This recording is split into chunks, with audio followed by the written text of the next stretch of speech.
Tadi saya sampaikan bahwasanya Al-Quran itu diturunkan apa dalam periode 20 tahun, 2 bulan, 20 hari. Berarti itu kan.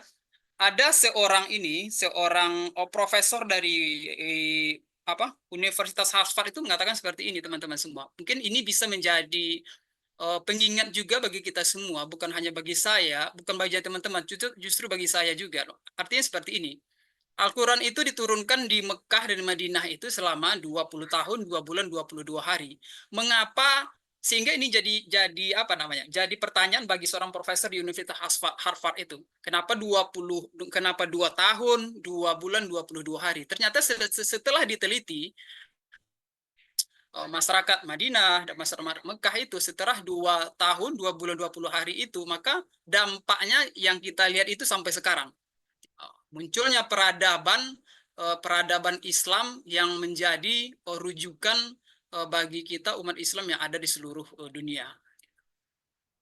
Jauh daripada itu, profesor di Universitas Harvard itu mengatakan seperti ini, teman-teman. Yang menjadi pertanyaan itu, mengapa 20 tahun lebih Al-Quran itu baru selesai dan berhasil? Boleh jadi jawabannya dapat kita simak dari hasil dari penelitian seorang Harvard itu yang dilakukan pada 40 negara. Jadi ada seorang profesor itu melakukan penelitian di 40 negara. Dalam sajian itu disuguhkan khususnya pada generasi muda. Artinya seperti ini. Uh, ini boleh teman-teman praktekkan dalam kehidupan sehari-hari. Nanti praktek dalam artian seperti ini. Mungkin teman-teman ada yang sudah punya anak di sini, ada yang mungkin masih lajang di sini, yang belum berkeluarga.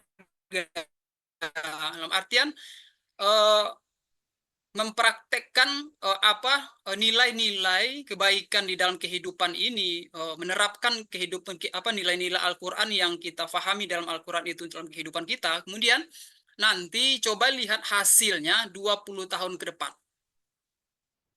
Dalam 20 tahun ke depan itu ada perubahan yang signifikan atau tidak? Dalam artian memang nilai-nilai kandungan-kandungan di dalam Al-Qur'an ini memang kita terapkan secara menyeluruh. Mulai dari kita bangun tidur sampai kita tidur lagi. Hingga kita jadikan Al-Quran itu sebagai pedoman, sebagai pegangan. Kalau kita memang meragukan dari hasil yang uh, riset yang dilaksanakan. Baik teman-teman, karena uh, keterbatasan waktu, saya juga tidak bisa terlalu maksimal sampai selesai. Saya rasa uh, ini pada kesempatan kali ini yang bisa kita diskusikan. Tentu pesan terakhir adalah mari kita jadikan Al-Quran ini sebagai memang bukan hanya kita menjadikan Al-Quran sebagai tuntunan kehidupan di dunia akhirat. Jadi mari kita biasakan membaca Al-Quran itu setiap hari. Jadi ini bisa jadi pertanyaan itu tidak usah dijawab. Mungkin jawabnya bagi teman-teman semua itu jawab dalam hati saja. Kemudian dalam sehari itu berapa kali kita baca Al-Quran? Mungkin bisa dijawab dalam hati. Apakah ada setiap hari itu kita membaca Al-Quran? Ataukah hanya di hari Jumat saja kita membaca Al-Quran? Atau tidak ada sama sekali kita membaca Al-Quran? Itu kan menjadi pertanyaan. Sehingga ketika uh, kita tidak membaca Al-Quran itu berarti kecintaan kita terhadap Al-Quran itu kan tidak ada. Kemudian kalau saya sih salah satu tipsnya itu dalam mencintai Al-Quran itu memang harus dipaksa dia. Dipaksa, kemudian ketika kita habis sholat itu upayakan baca Al-Quran itu bukan hanya 1 halaman, 2 halaman, tapi coba dipaksa dia membaca mungkin setengah juz, 5 halaman, 10 halaman. Jika dinikmati dalam membacanya itu, sehingga ketika kita menikmati dalam baca Al-Quran itu ada ketenangan yang kita dapatkan, ada enaknya rasa nikmatnya kita rasakan dalam baca Al-Quran itu. Ya sudah itu, setelah kita membaca itu coba tadabburi kandungan-kandungan yang terdapat dalam Al-Quran itu, sehingga petunjuk-petunjuk yang ada dalam Al-Quran itu, terjemahannya itu bisa kita aplikasikan, kita realisasi dalam kehidupan kita. Sehingga setelah kita realisasikan dalam kehidupan kita, tentu kita berharap hidup yang kita jalan ini akan menjadi lebih terarah, lebih tenang. Karena sejatinya kita diciptakan untuk hidup dunia ini tentu kita ingin kehidupan yang tentram, hidup yang damai. Allah sengaja menurunkan Al-Quran ini sebagai petunjuk bagi kita di dunia dan di akhirat. Mulai sejarah Al-Quran, tentang pedoman hidup kita, dan bagaimana caranya bahwa Al-Quran itu adalah kebutuhan diri yang memang sebisa mungkin kita jadikan tuntunan yang disampaikan Bapak Neva Rizky. Ini adalah Bapak Atri Nodi Maiza Putra, SEMAK CTA ASEK. Jadi beliau saat ini adalah seorang asesor di BNSP, sertifikasi profesi teknisi akuntansi. Dan beliau juga adalah founder manajemen keuangan diri dan ketua Dewan Riset Pembangunan Daerah Wilayah DKI Jakarta, sekaligus dosen pembina Himpunan Mahasiswa Akuntansi Universitas BSI. Beliau dengan latar belakang yang luar biasa akan membawakan materi juga yang sangat menarik sekali dan sangat bermanfaat untuk kita semua, yaitu membangun mental diri dengan ekonomi yang produktif. Membangun mental diri dengan ekonomi yang produktif, di mana membangun mental diri tersebut adalah tentang menggabungkan kekuatan mental yang kuat dengan kemampuan untuk menghasilkan sesuatu yang memiliki nilai. Kemandirian ekonomi yang dicapai melalui usaha yang kita miliki atau usaha yang produktif. Dan ini memberikan fondasi untuk kesejahteraan. Tidak hanya kesejahteraan terhadap diri kita, tetapi kesejahteraan terhadap kondisi finansial kita. Selain dari kondisi finansial, juga kesejahteraan terhadap kondisi mental kita. Akhir-akhir ini mungkin kita banyak mendengar, banyak melihat kasus-kasus yang terjadi, terutama di mungkin ada di terdekat kita. Begitu banyaknya orang terganggu mentalnya sebab terjadinya ketidakstabilan terhadap ekonomi yang dia jalani. Mental yang kuat di sisi lain itu adanya motivasi terhadap diri kita sendiri, bertahan dalam kondisi apapun, dan kemampuan untuk mengatasi tantangan di dalam mencapai tujuan finansial. Nah, di sini kita harus membangun mental diri kita dengan ekonomi yang produktif. Seperti yang pernah dikatakan oleh Plato juga, di mana keberanian itu adalah kekuatan jiwa yang mengendalikan rasa takut. Keberanian diperlukan di dalam menghadapi tantangan dan risiko dalam memulai usaha yang produktif dan kemandirian terhadap ekonomi. Mengenal konsep ekonomi dan ekonomi produktif dan efikasi diri, di mana ini dua konsep kunci untuk mencapai kesejahteraan. Ekonomi produktif dan efikasi diri. Ini menekankan menciptakan nilai tambah melalui usaha, investasi, dan produksi yang mengarah pada kebebasan finansial dan pertumbuhan ekonomi.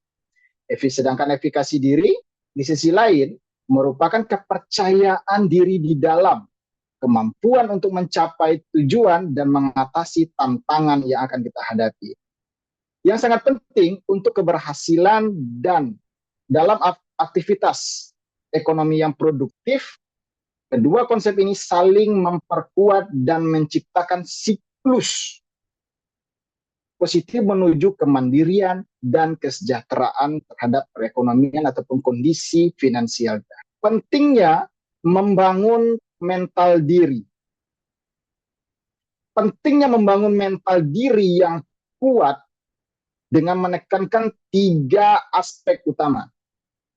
Yang pertama ada kemandirian.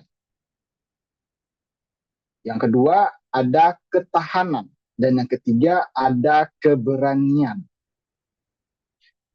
Kemandirian ini berarti kita mampu berdiri sendiri dan tidak bergantung pada orang lain. Sedangkan pada ketahanan ini mampu mengatasi setiap tekanan dan menghadapi tantangan dengan lebih baik.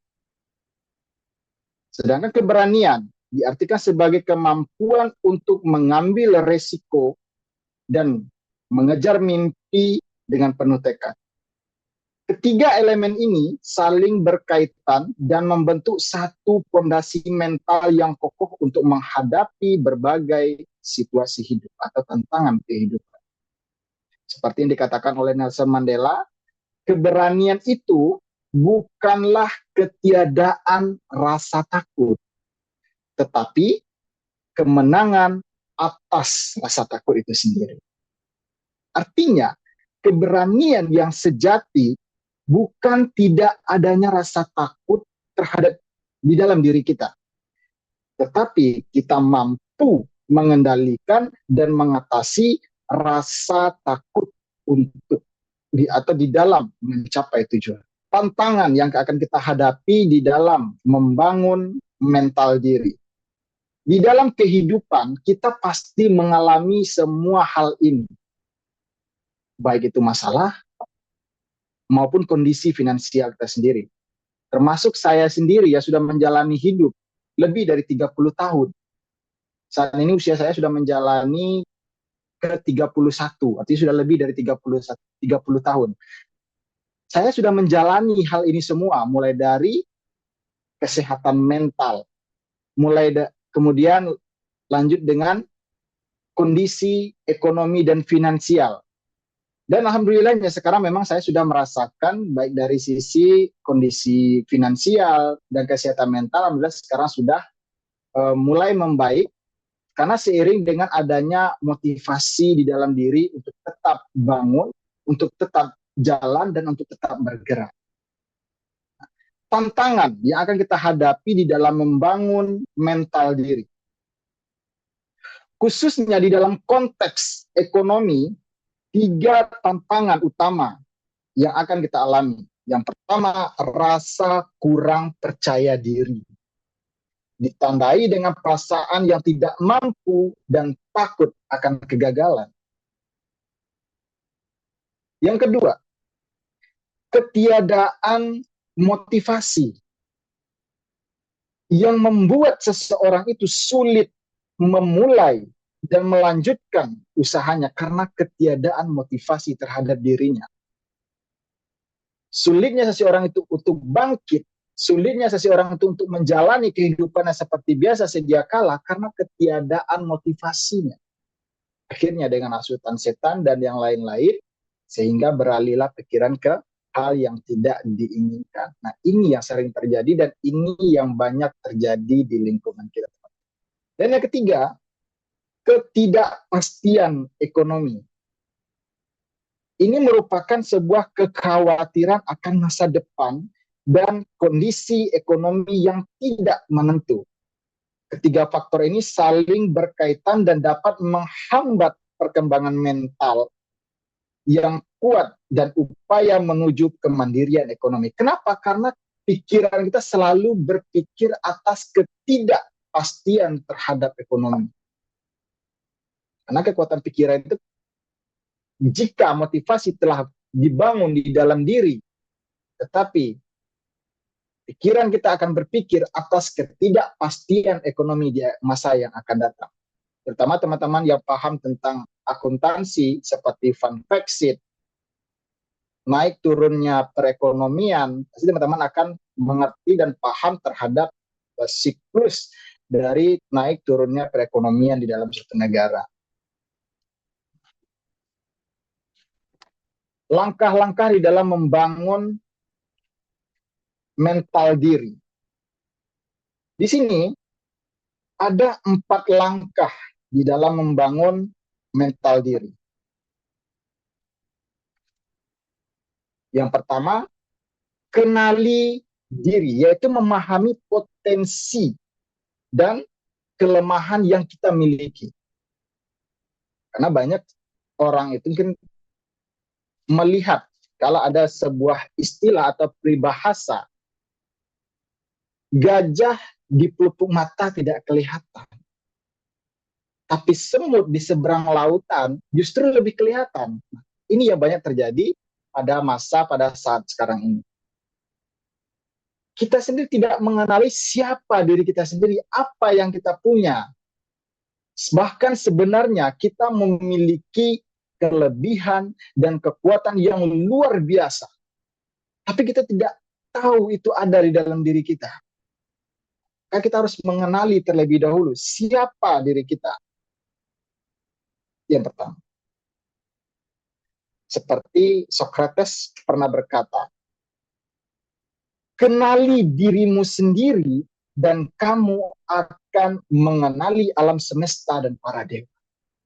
Artinya apa? Kalau kita mengenali diri kita sendiri, kita tahu apa kelebihan, apa kekurangan, apa potensi yang kita miliki. Yang kedua, tetapkan tujuan. Tetapkan tujuan, fokus pada hal yang ingin kita capai. Jadi jika kita menjalani hidup, kita pasti punya, oh, besok saya mau apa? Hari ini saya harus ngapain? Tahun pertama, tahun kedua, ada tujuan dan gap yang harus kita lakukan, yang harus kita capai, yang harus kita wujudkan. Tujuan tanpa rencana hanyalah sebuah keinginan. Kenapa? Tujuan tanpa rencana adalah sebuah keinginan. Jadi, jika kita memiliki suatu tujuan yang ingin kita capai, justru kita harus membuat rencana apa.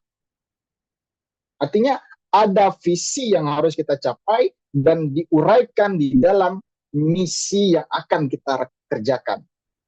Visi adalah tujuan, misinya adalah rencana-rencana yang akan kita kerjakan untuk mewujudkan visi yang telah kita buatkan. Tanpa itu semua, tanpa dari misi, maka dia akan menjadi sebuah angan belaka. Maka dikatakan tujuan tanpa sebuah rencana hanyalah sebuah keinginan. Ketiga, bersikap positif.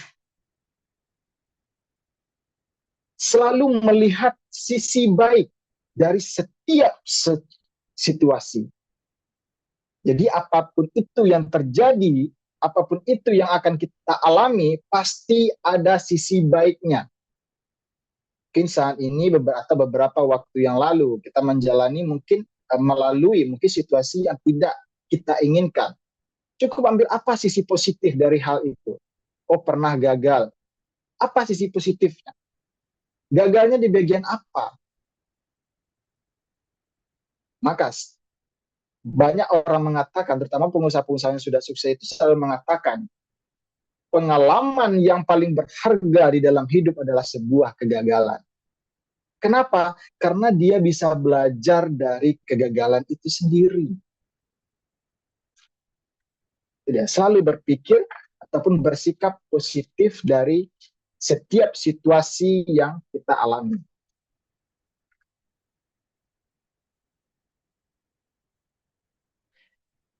Yang keempat, belajar dan berkembang. Tingkatkan pengetahuan dan keterampilan. Investasi terbaik itu adalah investasi terhadap diri sendiri. Tingkatkan kemampuan, tingkatkan keterampilan kita. Di mana bidangnya kita? Misalkan, saya dari akuntansi, apa yang harus saya lakukan? Ikuti sertifikasi. Kenapa? Karena dengan kita mengikuti sertifikasi, di sanalah orang mengakui terhadap kemampuan diri kita.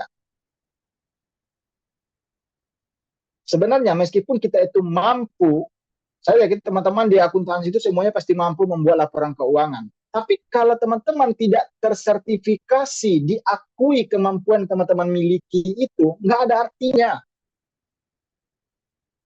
Kemampuan itu perlu pengakuan, teman-teman. Nah, pengakuan itulah disebut sebagai sertifikasi. Keempat langkah ini saling berkaitan dan membentuk proses yang holistik untuk mengembangkan diri yang berkelanjutan. Terutama pada yang keempat, di mana investasi terbaik itu adalah investasi pada diri sendiri. Belajar, belajar, dan terus belajar. Pendidikan adalah senjata yang paling ampuh yang dapat tepat Anda gunakan untuk membuka jendela dunia. Itu kata Nelson Mandela. Peran di dalam ekonomi produktif dalam membangun mental diri. Strategi membangun mental yang kuat melalui aktivitas ekonomi, 4 strategi utama yang perlu kita uraikan. Yang pertama ada investasi. Investasi yaitu memanfaatkan dana untuk menghasilkan suatu keuntungan. Strategi di dalam membangun mental yang kuat melalui kegiatan ekonomi. Strategi membangun mental yang kuat melalui kegiatan ekonomi atau aktivitas ekonomi ada 4 strategi utama. Yang pertama ada investasi, di mana investasi untuk menghasilkan keuntungan. Investasi terbaik adalah investasi pada diri sendiri, teman-teman.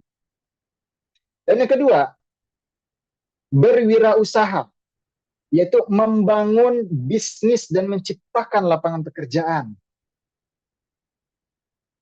Dan yang ketiga, ada pendidikan.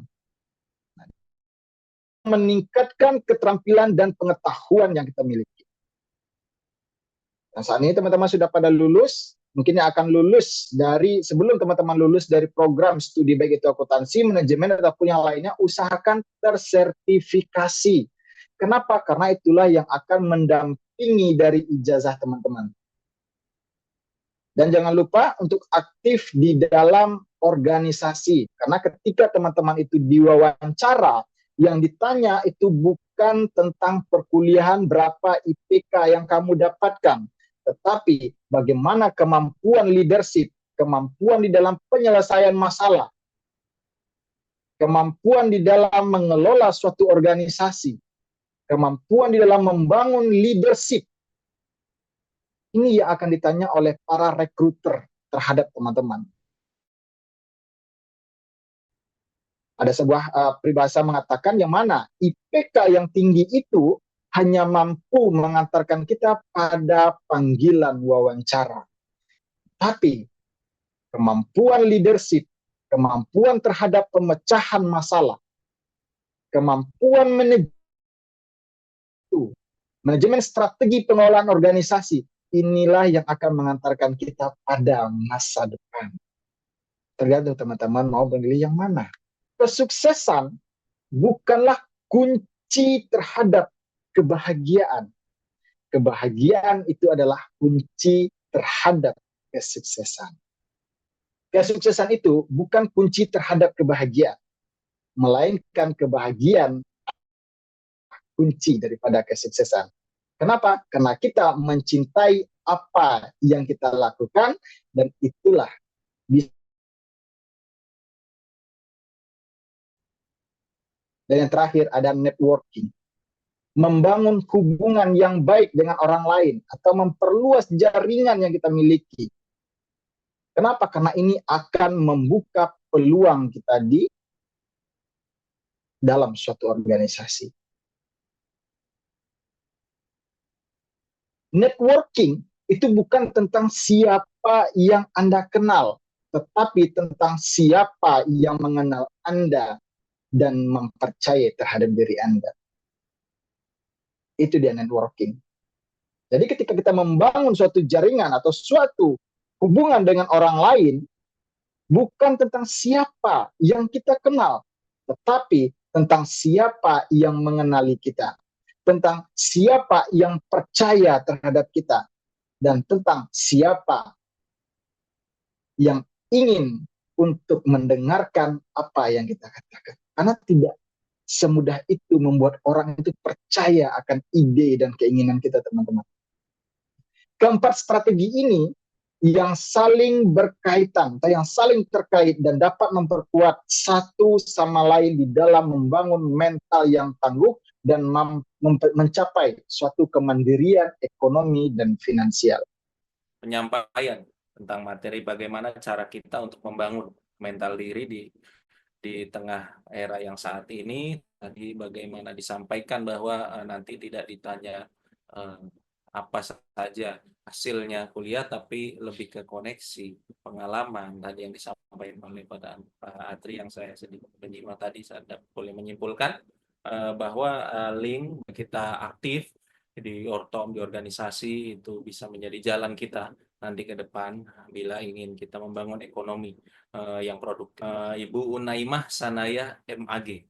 Ya, saat ini beliau adalah pengurus utama shelter penyintas bagi perempuan dan aktif sebagai bendahara 1 Ikatan Keluarga Lembaga Ketahanan Nasional Angkatan 10 Republik Indonesia. Beliau di organisasi juga aktif sebagai bendahara umum DPD IMM DKI Jakarta. Dan sekaligus beliau menjabat sebagai Ketua Umum Pimpinan Wilayah Nahdlatul Aisyah Provinsi Banten. Sangat luar biasa sekali pengalamannya dalam berorganisasi. Juga beliau adalah seorang dosen aktif pada hari ini. Bahwasanya seperti yang disampaikan oleh hadis yang disampaikan oleh Abu Hurairah, an Abi Hurairah an Nabi Shallallahu Alaihi Wasallam qala innama bu'itsu liutamima makarimal akhlak. Nah, ini adalah salah satu hadis yang saya kira sudah cukup populer ya. Cukup populer bagi kita, khususnya bagi umat muslim. Barangkali juga yang non muslim di sini mungkin ada ya ikut bersama kita juga sering mendengar hadis ini yang mana hadis tersebut disampaikan bukan hanya untuk seorang muslim saja, tetapi Allah menyerukan kepada Nabi Muhammad untuk memperbaiki akhlak di muka bumi itu untuk seluruh manusia di muka bumi. Jadi kembali saya tegaskan bahwasanya innama bu'istu liutamima makarimal akhlak ini adalah sebuah hadis universal, diperuntukkan bagi seluruh manusia di muka bumi. Oleh karenanya, kenapa kita juga sharing ya terkait akhlak pada malam hari ini. Saya ingin mengawali bahwa akhlak ya seperti kita ketahui, kalau sering mendengar dari diskusi di beberapa tempat misal atau di beberapa kajian-kajian keilmuan itu akan sangat variatif sekali gitu ya definisinya. Oleh karenanya akhlak itu kita sebagai ya tentunya khususnya sebagai seorang muslim tentu rujukan adalah dari bahasa Arab ya. Akhlak itu yaitu budi pekerti yang biasanya itu berkaitan dengan moral, kemudian ada sopan santun. Oleh karenanya nanti saya akan menyampaikan adab-adab mahasiswa ya di perguruan tinggi. Kemudian etika, tata krama yang itu sudah melekat baik buruk ataupun mohon maaf, baik itu tata krama baik ataupun tata krama buruk ya.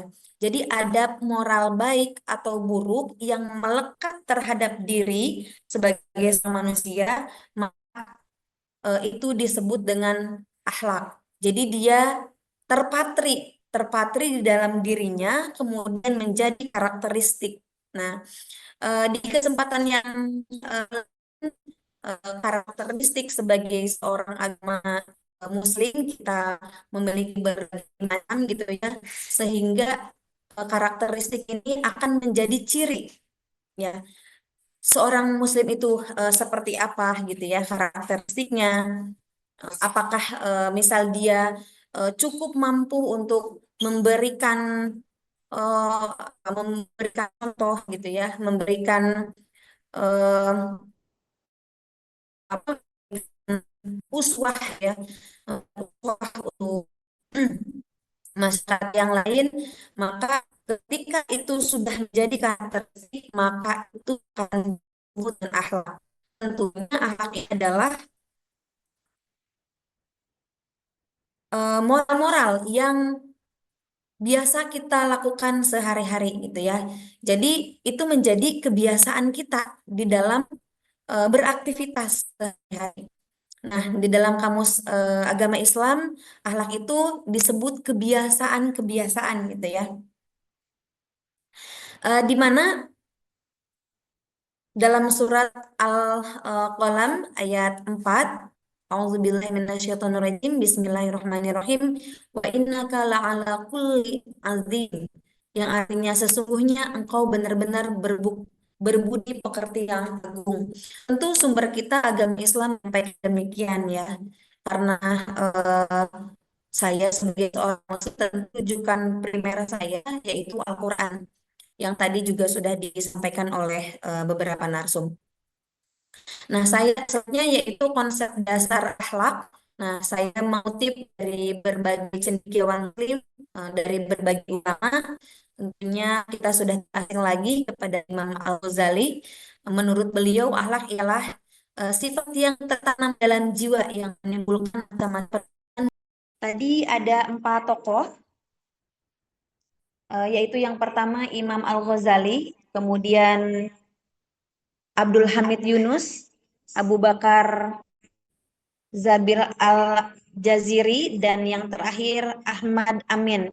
Dalam kesimpulannya adalah akhlak itu sikap-sikap kita yang timbul sehari-hari gitu, yaitu terbagi menjadi 2, yaitu akhlak baik dan akhlak buruk. Akhlak buruk ini yaitu hablum minallah, yang dimana contohnya yaitu perbuatan ikhlas, kemudian sabar, bersyukur, dan tawakal kepada Allah Subhanahu wa Ta'ala. Yang selanjutnya adalah hablum minan nas, yaitu antara interaksi kita dengan sesama manusia. Tentu yang sesama manusia ini tidak hanya bagi muslim saja, tetapi akhlak itu harus kita terapkan bagi seluruh lawan bicara kita gitu ya, baik itu yang sama agamanya ataupun tidak gitu. Nah, 2 macam ini, hablum minallah dan hablum minanas, adalah salah satu karakteristik yang juga melekat gitu ya. Nah, ini hal-hal yang baik apa saja contohnya gitu. Nah, untuk diri pribadi implementasinya yaitu memelihara kesucian dan kehormatan diri gitu ya. Apa yang sudah Allah amanahkan kepada kita dari ujung kepala sampai ujung kaki, amanah-amanah itu yang sudah Allah berikan kepada kita, kita diminta untuk menjaga dan memeliharanya dengan baik. Oleh karenanya, teman-teman semuanya, saya kira kita memiliki koridor ya, koridor tertentu. Apa saja yang harus terlihat gitu ya. Kalau di dalam Islam itu ada namanya aurat. Aurat batasan aurat mana gitu yang harus terlihat, ataupun batasan-batasan mana yang itu wajib ditutup gitu. Contohnya sebagai seorang perempuan, tentu Al-Quran menyampaikan bahwa tutuplah aurat-aurat seperti rambut gitu ya, leher. Nah, itu bagian daripada aurat. Apa yang harus dilihat? Muka dan telapak tangan. Nah, itu salah satu menjaga kesucian dan kehormatan diri kita. Kemudian yang selanjutnya adalah qanaah. Apa qanaah itu?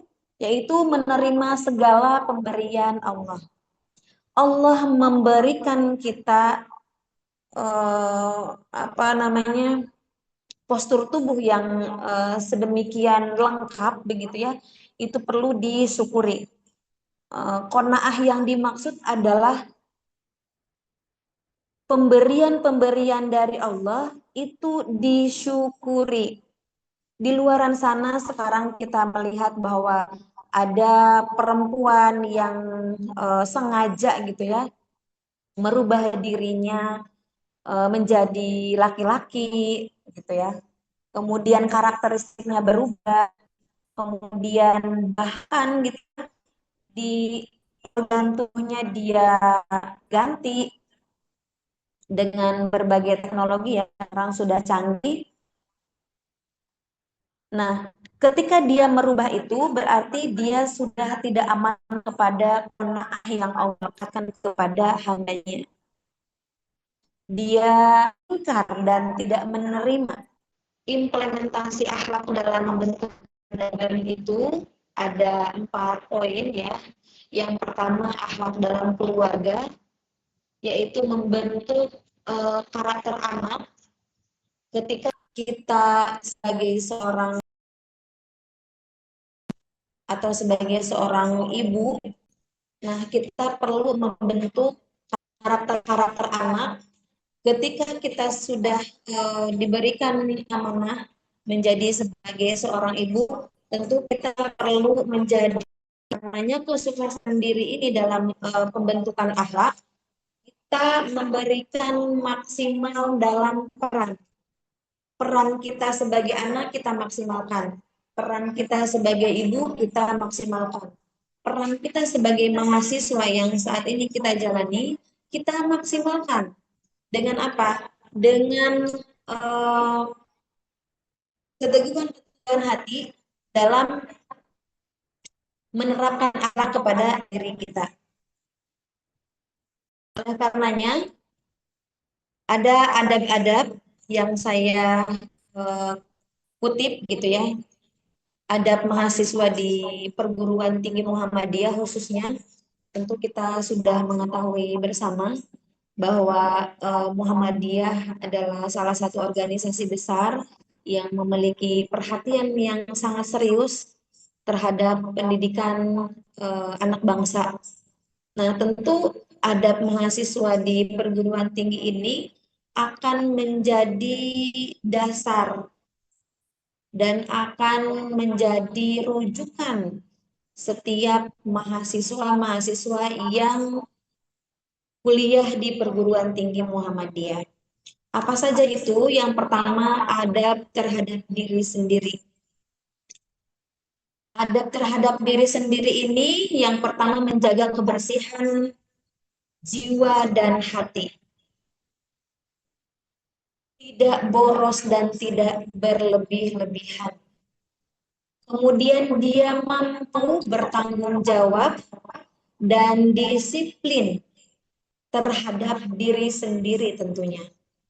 Kapan dia harus mengerjakan tugas, kapan dia harus kuliah, kapan dia harus melakukan aktivitas-aktivitas yang lain.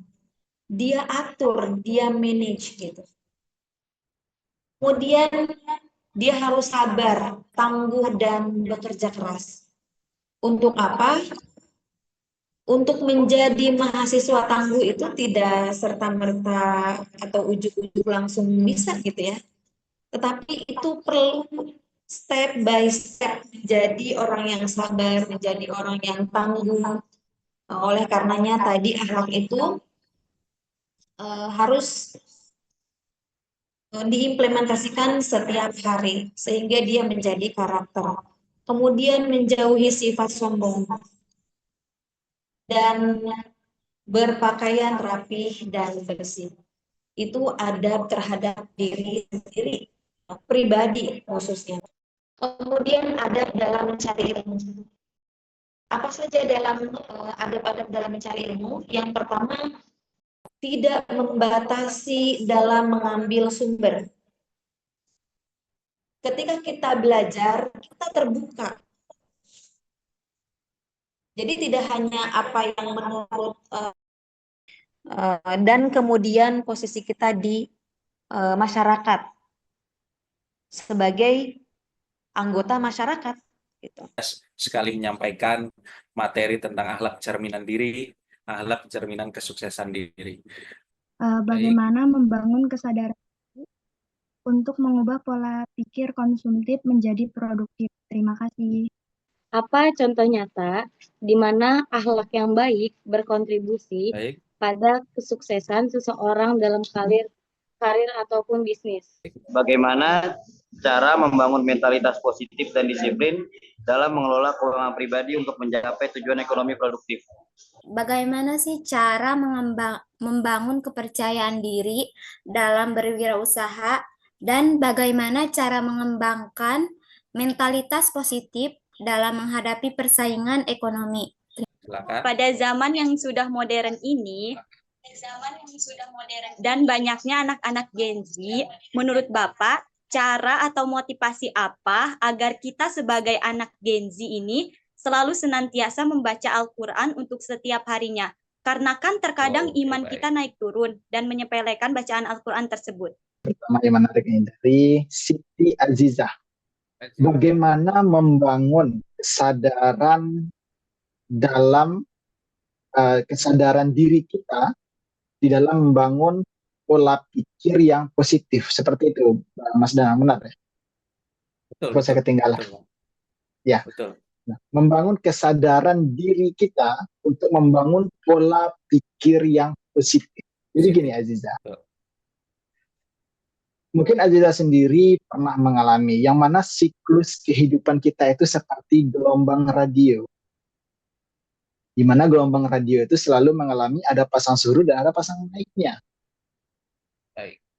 Ketika gelombang radio itu lagi pasang naik, suara terdengar, informasi disampaikan dalam radio itu terdengar dengan jelas.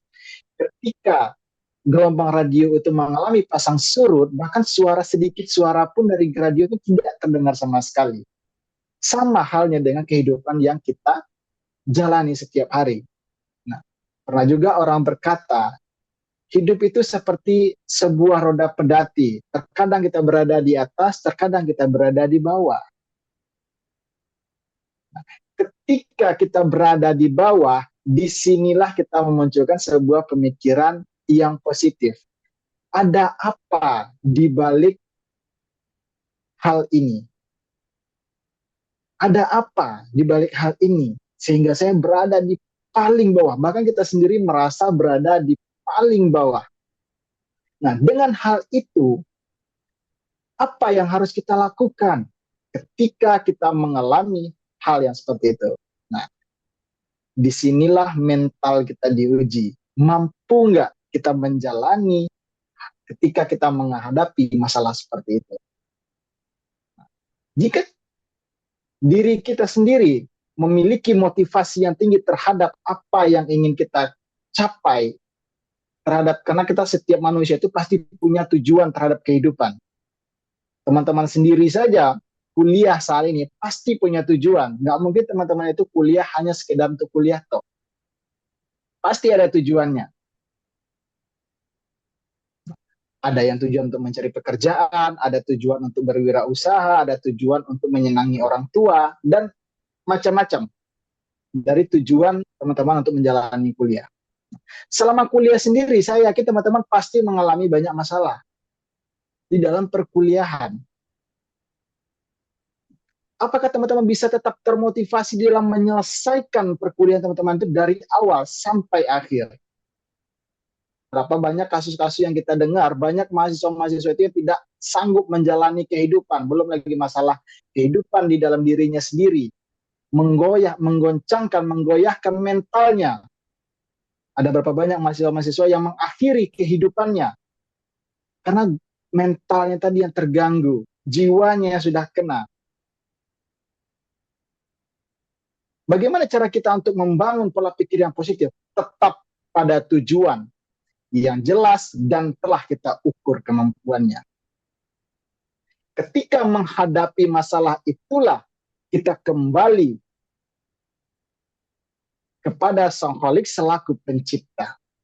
Buat jadwal dan rutinitas kita seperti sedia kala sebelum kita menghadapi masalah tersebut. Prioritaskan tugas apa yang akan kita lakukan atau kita laksanakan. Latih diri kita untuk lebih disiplin di dalam menjalani kehidupan kita sehari-hari.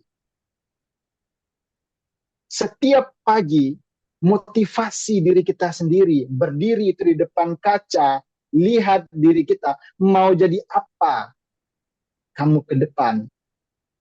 Apakah selamanya kamu akan seperti ini?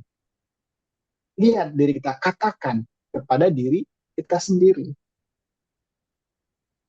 Dan selain itu juga, jangan lupa perhatikan kesehatan fisik kita. Nah, ini yang banyak kita terlalaikan atau terabaikan, tidak memperhatikan keadaan fisik kita seperti apa.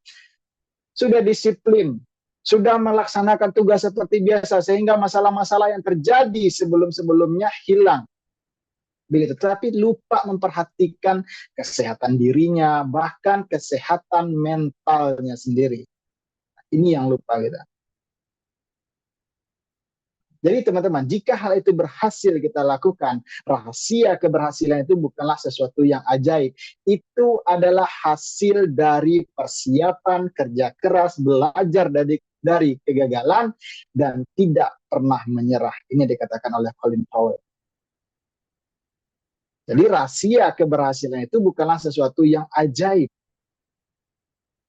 Terbebas dari suatu keterpurukan, bangkit dari suatu keterpurukan, itu bukanlah sesuatu hal yang ajaib. Itu adalah hasil dari persiapan, kerja keras, belajar dari kegagalan, dan tidak pernah menyerah.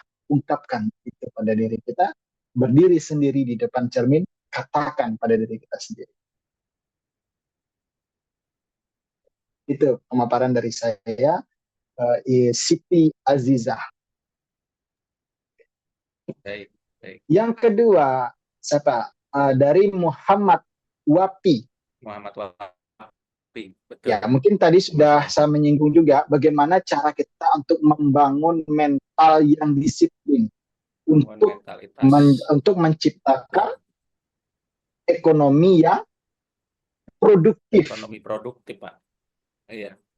Ya. Mental yang disiplin. Betul.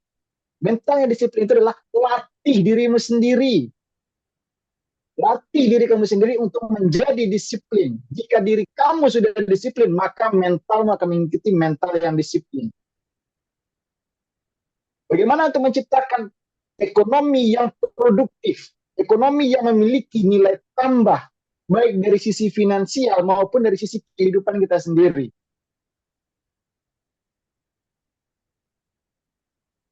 Dengan pemikiran kita yang bersih, mental kita yang terjaga, disinilah kita akan berpikir, hal apa yang akan saya lakukan untuk menciptakan nilai tambah?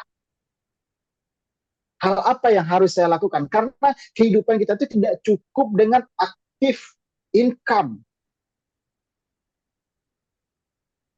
Tidak cukup dengan aktif income. Aktif income itu berasal dari pekerjaan kita sehari-hari. Yang jelas, itu adalah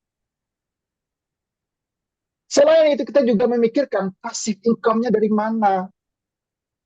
Karena yang namanya aktif income, kita sudah mengukur aktif income itu hanya mampu menghasilkan kesehatan finansial kita itu dari bulan ke bulan. Pasif income-nya dari mana? Nah, inilah yang akan kita persiapkan untuk kesejahteraan baik mental kita maupun diri kita di masa yang akan datang atau di masa depan. Masa depan kita itu bukan hari ini. Tetapi ketika kita telah mendekati usia jauh lebih tua daripada saat ini. Itu adalah masa depan kita. Bukan hari ini. Di masa depan kita itu akan kita jalani nantinya ketika kita sudah tidak bisa melakukan apa-apa. Tidak bisa lagi bekerja, tidak bisa lagi melakukan apa-apa. Nah, itulah, di sanalah masa depan kita, teman-teman. Apa yang sudah kita persiapkan untuk itu? Apa yang sudah kita buat hari ini untuk mempersiapkan waktu yang akan datang itu? Karena untuk waktu di masa depan itu harus dipersiapkan dari saat ini. Saat ini adalah fisik kita, mental kita masih dalam kondisi yang produktif. Jadi saat inilah kita untuk mempersiapkan mental kita untuk menghadapi di masa depan. Masa depan itu bisa dikatakan kita berumur. Bisa dikatakan 70 ke atas ataupun dari 65 tahun ke atas. Karena sekarang sudah naik menjadi 69 tahun ke atas. Karena usia pensiun itu sekarang itu ke 65 atau 69 ya. Sekitar itu. Nah, itulah di masa depan itu. Karena itulah kita sudah tidak bisa melakukan apa-apa lagi. Apa sudah kita persiapkan untuk itu? Dari saat inilah kita melatih mental kita itu untuk lebih Disiplin, latih terlebih dahulu diri kamu untuk menjadi diri pribadi yang disiplin. Baru mental kamu nanti akan mengikuti kedisiplinan terhadap dirimu sendiri dengan menciptakan ekonomi yang produktif yang menjanjikan di masa depan menanti. Baik. Itu diawapi dari saya. Yang ketiga, tadi maksud pertanyaannya gimana? Rini Adinda, bagaimana cara membangun kepercayaan diri dalam berwirausaha dan bangun mentalitas yang positif? Maaf Mas Nana, suaranya kok sini terdengar apa?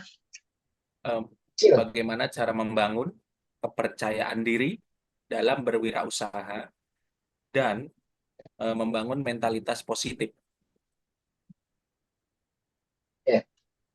Bagaimana membangun kepercayaan diri di dalam berwirausaha dan membangun mental positif. Kunci untuk mencapai kesuksesan. Yang pertama, dengan membangun kepercayaan diri dalam berwirausaha dan mental yang positif, yang pertama, fokus pada kekuatan dan kemampuan dirimu. Nggak perlu memikirkan kekurangan. Fokus pada kekuatan dan kemampuan dirimu. Identifikasi kekuatan yang kamu miliki. Apa yang kamu kuasai? Apa yang membuat kamu itu berbeda dari yang lain? Bangun kepercayaan dirimu melalui pengalaman.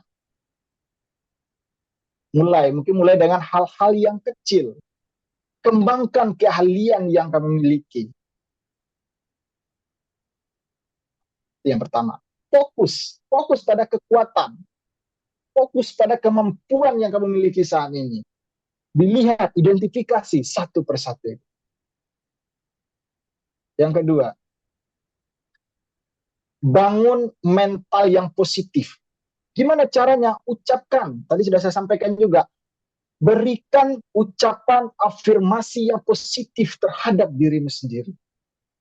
Ucapkan kalimat-kalimat positif. Berdiri sendiri di depan cermin. Saya mampu mencapai tujuan saya. Saya mampu menjadi ini. Saya bisa melaksanakan ini. Saya bisa menyelesaikannya sendiri. Kenapa? Karena saya memiliki kekuatan untuk mengatasi tantangan yang akan saya hadapi. Fokus pada hal-hal yang positif. Cari sisi positif dari setiap situasi yang kamu hadapi, meskipun sisi itu kecil. Berlatih untuk menghargai hal-hal yang baik di dalam hidupmu. Dan berusahalah untuk menghindari hal-hal yang negatif. Apa? Karena hal negatif itulah yang akan menghancurkan dirimu sendiri. Yang kedua. Yang ketiga, kelilingi diri kamu dengan orang-orang yang baik. Artinya bangun networking. Bangun relasi dengan orang-orang yang baik. Cari mentor. Temukan orang-orang yang berhasil. Orang-orang yang sudah sukses. Yang dapat menginspirasi dan membimbing Anda. Saya punya seorang mentor. Luar biasa sekali. Bahkan sampai membawa saya itu ke Jakarta ini. Kata-katanya itu yang memotivasi diri saya, yang memberikan gambaran terhadap diri saya. Itu waktu di Padang itu. Saya masih ingat kala itu di tepi sungai, berbicara panjang lebar tentang masa depan. Mentor saya luar biasa. Itu cari orang-orang yang bisa yang bisa kamu jadikan sebagai seorang mentor yang mampu mengarahkan kamu ke arah tujuan kamu. Yang ketiga. Yang keempat, tetapkan tujuan dan realistis. Dan berupayalah untuk mencapainya. Jangan hanya sudah punya tujuan, tapi dibiarkan, nggak mau berusaha bagaimana cara untuk mewujudkannya. Buat tujuan yang brilian, smart, spesifik.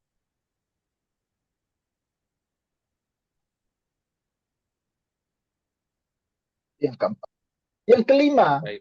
hadapi setiap kegagalan dengan hal yang positif. Selalu berpikir positif Luar biasa. apapun yang kamu alami. Itu Baik. Gambaran dari saya Baik. Terima kasih kepada Pak Tri. ya Adinda, Jawaban sangat kepada Adinda. luar biasa sekali. Luar Ya. biasa. Pada dasarnya tentu kan kalau saya memahami itu seperti ini, bagaimana mendekatkan Al-Quran itu kepada generasi Gen Z. Tentu ini bukan hanya pada generasi Gen Z, tapi kan lebih-lebih Iya. makin kesini perkembangan zaman itu kan tuntutan untuk baca Al-Quran itu pada generasi muda itu kan semakin berkurang. Gitu. Saya akan memulainya seperti ini terlebih Betul, dahulu. Pak. Ketika memulai sesuatu itu harus dimulai sebelum memulainya, itu maksudnya seperti apa? Maksudnya seperti ini. Untuk mendekatkan Al-Quran kepada anak itu harus terlebih dahulu orang yang mengajarkan itu harus terlebih dahulu memahami tentang Al-Quran itu sendiri. Terus yang kedua, mengajarkan Al-Quran itu dengan metode-metode yang variatif. Itu. Ini mohon maaf, ini kayaknya zoom-nya agak ini ya, keluar masuk. Saya ulangi lagi, tentu sebelum supaya Al-Quran itu bisa kita baca, maksudnya menjadi kebiasaan kita baca, tentu pertama kita pahami Al-Quran itu kan kitab suci kita umat Islam, itu wajib bagi kita untuk membacanya.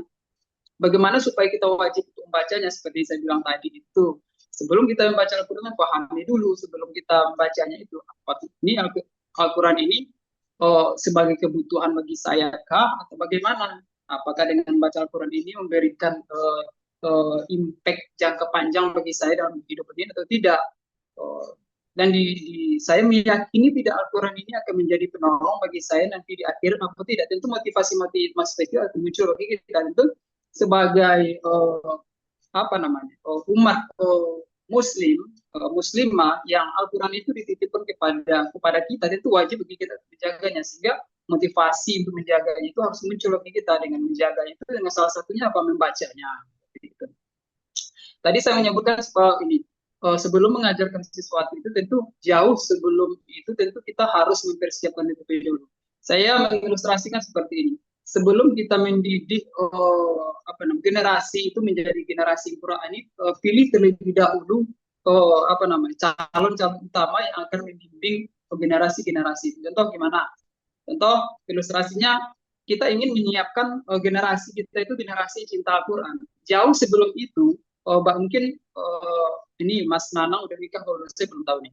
Mungkin sebelum kita nikah tentu kita harus pilih terlebih dahulu calon pasangan yang akan kita pilih ini mampu nggak dia untuk mengimbangi visi dan misi kita dalam rumah tangga ke depan. Maksudnya itu ketika kita sebelum memiliki anak atau pilih calon pasangan kita terlebih dahulu, pasangan calon yang akan kita calon pasangan kita ini apakah memang dia dekat dengan Al-Quran atau tidak, dia rajin baca Al-Quran atau tidak, dia menjadikan Al-Quran ini sebagai tuntutan atau tidak. Tentu ini akan berpengaruh nanti terhadap keturunan kita selanjutnya. Itu seperti itu. Kemudian yang kedua, menjadikan Al-Quran ini sebagai kebutuhan. Kebutuhan itu bagaimana? Ya, kebutuhan kita. Misalnya dalam sehari itu kita baca Al-Quran berapa kali? 1 kali kah atau 5 kali kah habis sholat? Setiap habis sholat itu kita baca Al-Quran atau tidak? Kemudian dalam sehari itu ketika kita tidak membaca Al-Quran itu kita merasa ada yang kurang atau tidak, atau biasa-biasa saja. Kemudian selain dari kebutuhan tentu dipaksa dia. Tadi Mbak Aulia mengatakan bahwa keimanan kita itu memang naik, betul. Keimanan kita naik turun itu bukan hanya sekarang saja. Dulu pada zaman Nabi ketika di suatu peristiwa Nabi dan para sahabat itu duduk-duduk bersantai-santai lah, istilah seperti itu. Kemudian para sahabat itu bertanya, ya Rasulullah, bagaimana caranya agar keimanan kami itu naik terus, agar kami mau beribadah terus, sholat terus. Kemudian Nabi menjawab, wahai para sahabat, jangankan kalian, saya saja sebagai Nabi pun seperti itu. Jadi bagaimana caranya? Jadi harus sering-sering mengikuti hal-hal yang positif. Hal-hal yang positif artian itu mengikuti kajian-kajian, sering-sering baca Al-Quran, sehingga itu ketika sering-sering kita lakukan itu, lama-lama itu akan melekat menjadi dalam kehidupan kita. Ketika sudah melekat itu, ketika kita tidak melaksanakan itu akan menjadi ada hal yang kurang rasanya dalam kehidupan kita itu. Kemudian selanjutnya itu coba kita bikin schedule. Schedule itu misalnya kita buat aktivitas itu mungkin habis sholat subuh baca 1 halaman, 2 halaman atau 5 halaman. Nanti habis sholat subuh mungkin baca 2 halaman. Habis sholat asar baca 2 halaman. Mungkin coba praktekkan seperti itu sehingga Al-Quran itu menjadi kebutuhan yang memang tidak bisa kita pisahkan dalam kehidupan. Karena kita ketahui nanti yang akan jadi penolong itu kan jadi naungan di padang mahsyar itu kan salahnya Al-Quran itu nanti. Ketika nanti di dalam suatu riwayat hadis disampaikan bahwa di padang mahsyar itu nanti jarak matahari dengan kepala itu kan hanya sejengkal. Jadi perbuatan-perbuatan amal baik itu nanti yang akan menolong kita di akhirat nanti. Intinya tentu harus ada motivasi tertentu sehingga kita Al-Quran itu mampu kita cintai dan menjadi kebutuhan sehingga tidak bisa kita tinggalkan dalam kehidupan itu. Itu salah satunya, Mbak Aulia. Tadi ada juga yang bertanya, mohon maaf saya selingi sedikit, Mas Nanang. Tadi bagaimana membangun keharmonisan itu, Mas? Saya lupa tadi penanya siapa tadi. Siap. Dalam membangun keharmonisan itu kan Allah itu di dalam surat saya ingin kembali dalam surat Al-Hujurat ayat 13 itu kan Allah mengatakan itu, Mbak. Ya ayuhan nas inna khalaqnakum min dzakarin wa unsa, itu sampai akhir ayat itu kan Allah mengatakan dalam Al-Quran itu saya menciptakan kamu dari seorang laki-laki dan seorang perempuan dan menjadikan kamu bersuku-suku dan berbangsa-bangsa seperti itu agar kamu saling mengenal. Artinya ketika Allah itu menjadikan kita itu suku Jawa, Batak, Minang, Ambon, Bugis dan lain-lain sebagainya, itu kan kita agar saling mengenal. Ketika kita sudah saling mengenal itu, kita saling memahami agar timbul keharmonisan. Gitu. Tadi ya, contoh konkretnya adalah Nabi kita. Beliau memberikan mahar kepada istri-istrinya itu tidak main-main ya. Tidak main-main. Meskipun katanya agama itu memberikan mahar itu yang tidak memberatkan gitu ya. Tetapi Nabi itu percaya gitu ya bahwa ketika dia ingin mempersunting istrinya, dia memberikan yang terbaik. Nah, beliau ini kan hidupnya sederhana, tetapi dia adalah pedagang yang unggul. Pamannya dulu menjajakan dagangan dari Madinah ke Syam dan lain sebagainya. Kemudian dikenallah dia bahwa Muhammad sebagai orang-orang yang jujur, orang-orang yang cerdas gitu. Apa modalnya? 4, yaitu sifat Nabi. Yang pertama ya teman-teman tahu ya, sifat Nabi apa saja. Yang pertama jujur.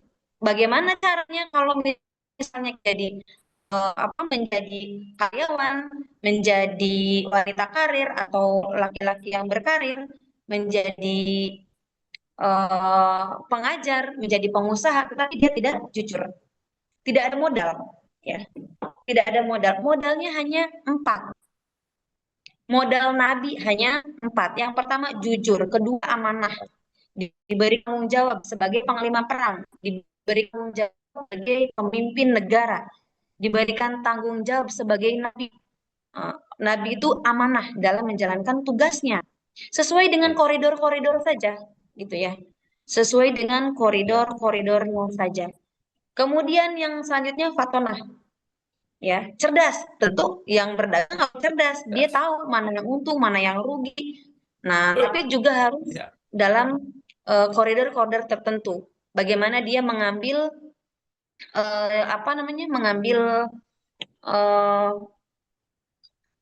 kalau berdagang itu mengambil untung gitu ya, tidak boleh dari harga yang sudah ditetapkan. Betul, laba, betul. Tidak boleh. Itu kan ada adab-adabnya dalam berdagang. Kita ada, juga betul. Yang terakhir adalah tabligh, menyampaikan. Ya, menyampaikan balighani walau ayah, sampaikan dalam satu ayat. Hari ini kita adalah hamba-hamba Allah yang sudah mengaplikasikan apa pesan yang Allah berikan, balighani walau ayah. Mungkin tidak banyak yang saya sampaikan kepada teman-teman, tapi mudah-mudahan itu bermanfaat ya meskipun sedikit gitu. Dan yang terakhir Bermanfaat adalah sekali. Sangat tolong menolong. Ta'awanu 'alal birri wa taqwa ya. Tentu tolong menolong diartikan hanya untuk ketakwaan kepada Allah saja, tidak ada niat yang lain. Wa ta'awanu 'alal birri wa ta'awanu 'alal itsmi wal udwan. Jadi jangan tolong menolong kita pada hal yang merujuk kepada kemungkaran. Nah, 4 dari sifat Nabi dan yang saya tambahkan satu adalah berbagi. Itu ketika kita sukses karir, tetapi kita tidak membersihkan dan bersedekah. Nah, itu akan Allah ambil lagi. Teman-teman tahu kisah yang Amna terbakar ya, karena dia sombong. Ya. Dalam sekejap Allah menghilangkan kenikmatan duniawinya. Seperti itu. Nah, saya kira teman-teman ini adalah calon-calon pebisnis unggul. Teman-teman ini adalah calon-calon yang menjadi pengusaha unggul, ekonomi yang akuntan yang unggul, kemudian CEO yang unggul, terang 4 modal Nabi. Demikian, Bapak. Terima kasih. Dari materi pertama kita sudah mengetahui bersama bahwa Al-Quran adalah pedoman hidup kita. Al-Quran itu menjadi pedoman bagaimana kita bisa mengaplikasikan Al-Quran di kehidupan kita sehari-hari. Kita jangan hanya membacanya, tapi kita harus bisa mentadaburi. Karena di dalamnya mengandung makna-makna yang tersembunyi bagi kita yang mau mencari, menjawab. Seperti itu. Bagi kita yang mau ibaratnya mengkaji, kita akan menemukan makna yang tersembunyi di dalam Al-Quran. Lalu dari materi Pak Atri tentu bagaimana membangun mental diri dengan ekonomi, ya tentu kita harus sampaikan tadi Pak Atri, kita harus bermental baja, kita pantang menyerah, kita selalu tanamkan nilai-nilai positif di dalam kehidupan kita sehari-hari agar kita dapat menguasai di tengah ekonomi bagi kita mungkin umat muslim yang kadang dipandang sebelah mata dalam kita membangun ekonomi. Tapi tentu dengan sikap yang optimis, dengan kita mau terus belajar dan perbanyak kita koneksi dan relasi, tentu kita bisa akan berkarya untuk kedepannya. Dan yang terakhir, materi yang sangat luar biasa dari Ibu Naya, yaitu akhlak cerminan kesuksesan diri. Dan tentunya di balik kita untuk memperoleh kesuksesan, tidak lupa dari dalam dulu. Kita harus perbaiki dulu akhlak kita, jangan hanya ilmu dan ilmu yang kita kejar, tapi adab akhlak itu adalah ternyata kunci untuk kita memperoleh kesuksesan diri. Baik,